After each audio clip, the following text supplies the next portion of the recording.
Okay, now let's get started with the charts. You wanted these cells to have uh, two rounded to 2 digits as well, so let me change that real quick. Just right click and go to that format cells number. It says 2 and hit OK.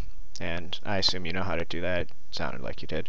So then just go, and now we're going to go insert a pie chart. So insert the 2D pie chart. It's blank. We'll select our data. I don't know what this stuff in here is, so we'll just delete it. We'll go to add. So series name, we'll call it unit 1. And values, so we have this equals 1 that we wanted to delete. I'll show you what happens if we forget to delete it. So it comes up and it gives you an error. So cool, you just make sure you delete it out of there and you won't get that error. So we select our data for that first one. Notice it says the unit 1 and we have the numbers on the side, but we don't want the numbers on the side, we want the months. So here we edit our horizontal axis labels.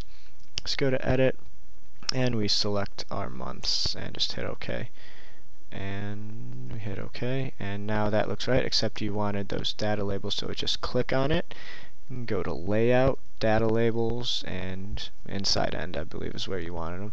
So let's move this whole thing up over here, and now we'll insert the second chart. So insert pie chart, and let's do a 3D one this time. Oh, and you see what I did? It changed this one to the 3D one. So I'm going to undo that real quick. And it did that because I'm still selected in it. So if I just select out and then select insert a pie chart, and we'll insert the 3D one. And see, sometimes it'll show up like if I hadn't moved that other one, this one would show up right on top of it like that. So if it shows up, the other one's probably still underneath it. Just move it over and you can see where it is. But again, we'll select it, select our data, just go to add, and we'll call it unit 2, and we'll go and we'll make sure we delete that stuff, and then select our data, hit OK, and fix the numbers that are on the side. So I didn't need to click in any of these, I was kind of just whatever, just have to hit edit, and then pick your months, hit OK, and OK. And now that's in there as well. And we'll get those data labels. Best fit. I don't know what this legend one does. Oh, that's interesting. I'm just playing around with some stuff right now. And legend. Overlay it right. I don't know what any of this stuff does. Whatever, that looks fine. I'm just kind of messing around. Oh, and this one. I don't know why I did that.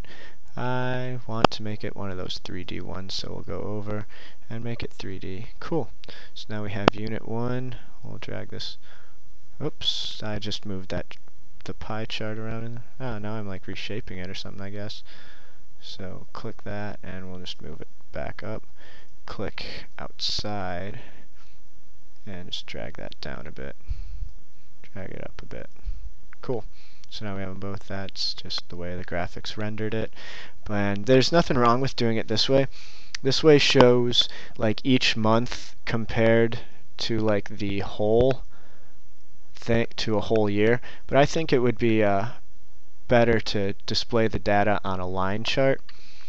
So if we do it this way, we make our line chart, and we select data, add unit 1, and add our data, delete that, add our data, and OK, cool, we have unit 1. We have the numbers at the bottom, but there's our data. We'll just change those to the months, and there's our months. And now I think it would be cool if we did it this way. So cancel, sorry. So if we hit add again, and we hit unit 2, and then delete that, and we just add unit 2 right there and hit OK.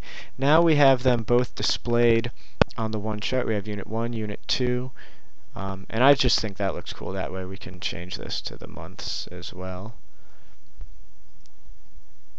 And then we have it like that, which I think looks nice, but there's nothing wrong with this way either. So I hope this was helpful, and enjoy.